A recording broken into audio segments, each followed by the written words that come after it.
Hi, my name is Jessica Jones, and I'm a volunteer with the Upland Community Emergency Response Team, or Upland CERT, if you like acronyms. We are volunteers and members of the Upland community that want to make sure you are prepared in the event of another earthquake.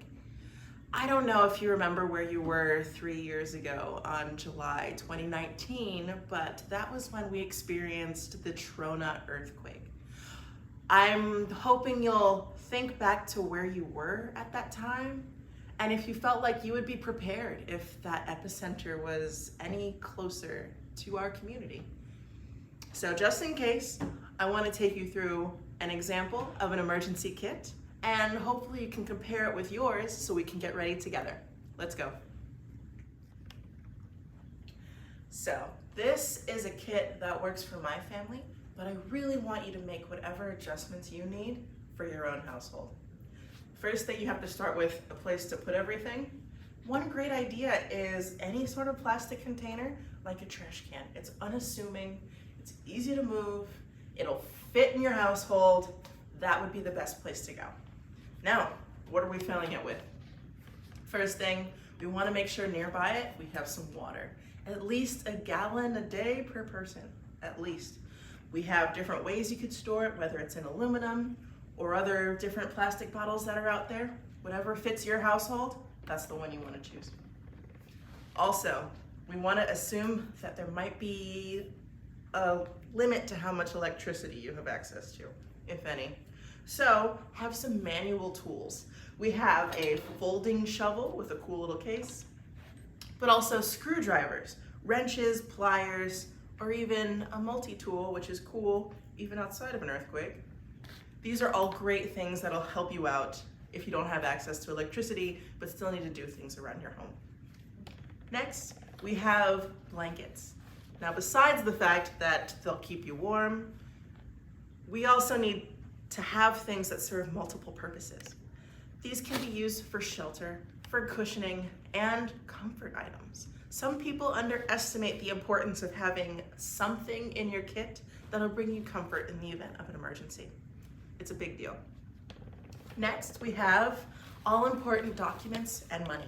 You want to make sure that you have copies of IDs, credit cards, health insurance cards, and the sort of things that you want to make sure you have a backup of in the event of an emergency. And small bills. Why small bills? Because if there's no electricity, going to a store and buying things with a credit card is going to be really tricky. Small bills are absolutely the best. Also, we suggest a week's worth of medicine for everyone in your family, including any pets. Make sure it's prepared, and you can even divide them up in boxes like these. Next, flashlights. There's two different sorts that are out there. Either one is a great choice. This one uses a crank, so you don't have to fiddle too much with batteries. But if you do have batteries, a suggestion, so the batteries don't run out, take the very last battery, flip it over.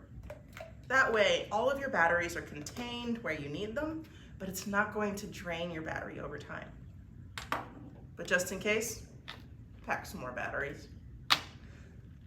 On that same note, having a radio is a great idea, either with a crank or with batteries, and it's going to be the best way to get information after an earthquake if you're having trouble with electricity.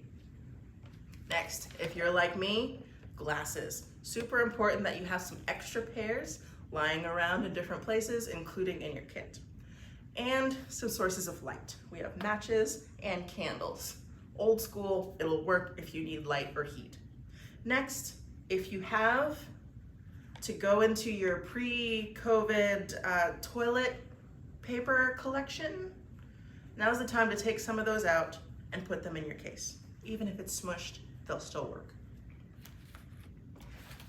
Another great time to go old school, print out some tips and advice on paper and put them in your kit.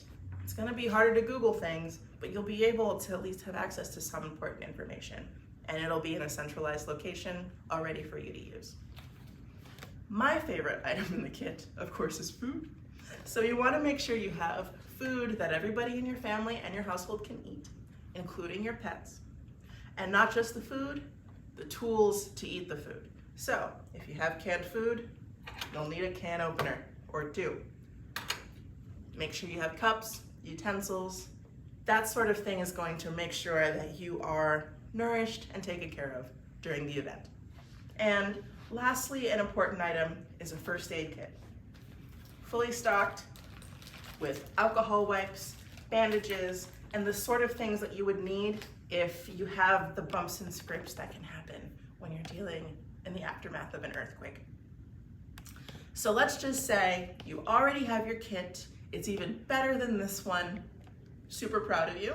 But when was the last time you checked it? This is my ask. Put in a calendar reminder quarterly on your phone just to make sure that you're going through your kit and making sure that everything still fits the needs of your family. So if you have kids, do the spare clothes you have in your kit still fit?